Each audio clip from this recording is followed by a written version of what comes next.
Oh, baik, terima kasih atas waktunya. Perkenalkan, nama saya Haikal Hendri, NIM 202062121172. Di sini saya akan mempresentasikan tentang sirkulasi. Yang pertama, pengertian.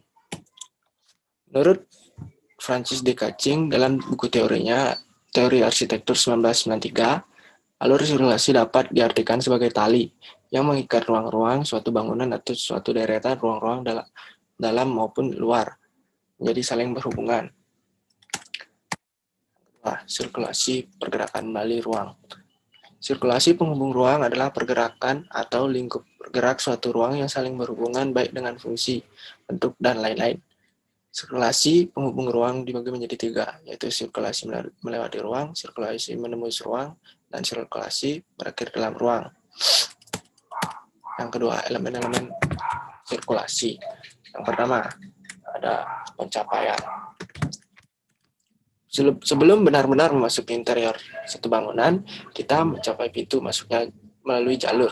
Ini adalah tahap pertama sistem sirkulasi yang ketika tengah menempuh capaian itu, kita disiapkan untuk melihat, mengalami, serta memanfaatkan ruang-ruang dalam sebuah bangunan. Yang kedua, pintu masuk. Sebuah bangunan, ruang dalam bangunan ataupun area ruang eksterior tertentu akan melibatkan aksi menembus suatu bidang vertikal yang membedakan suatu ruang ke ruang lainnya serta memisahkan makna di sini dengan di sana. Proses masuk tersebut dapat ditegaskan dengan cara yang lebih halus dibandingkan dengan sekedar membuat lubang dinding. Di dalam situasi normal, ketika dinding digunakan untuk mendefinisikan serta menutup sebuah atau sederetan ruang, keberadaan pintu akan terakomodir oleh sebuah bukaan pada bidang-bidang dinding. Yang ketiga, ada konfigurasi jalur. Seluruh jalur pergerakan yang entah itu dari manusia, mobil, barang, atau jasa secara alamiah adalah linear. Dan seluruh jalur tersebut memiliki sebuah titik awal yang darinya kita dibawa melalui satu tahapan ruang-ruang yang menuju tujuan kita.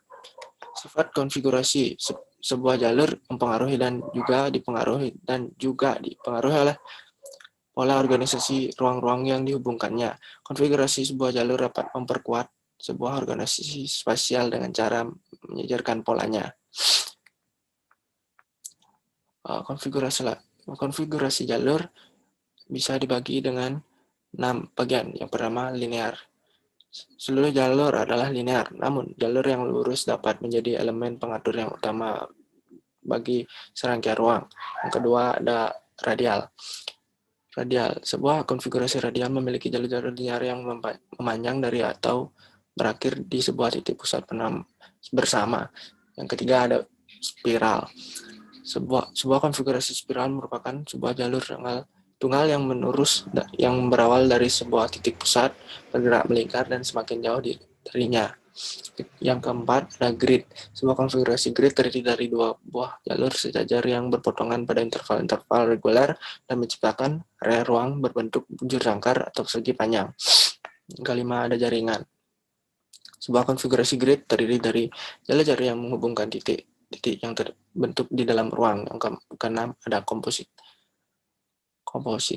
Pada kenyataannya, sebuah bangunan biasanya menggunakan kombinasi pola-pola yang berurutan. Titik-titik penting pada pola manapun akan menjadi pusat aktivitas, akses masuk ke dalam ruangan dan aula, serta tempat bagi sirkulasi vertikal yang disediakan dengan tangga ram dan elevator. Yang keempat, hubungan jalur ruang. Jalur dapat dikaitkan dengan ruang-ruang yang dihubungkan melalui beberapa cara berikut. Yang pertama, mereka dapat melewati ruang. Yang kedua, mereka dapat lewat menembusi ruang. Yang ketiga, menghilang di dalam ruang. Yang pertama, melewati ruang. Integritas setiap ruang dipertahankan, konfigurasi jalurnya fleksibel. Ruang yang menjadi perantara dapat digunakan untuk menghubungkan jalur dengan ruang-ruangnya.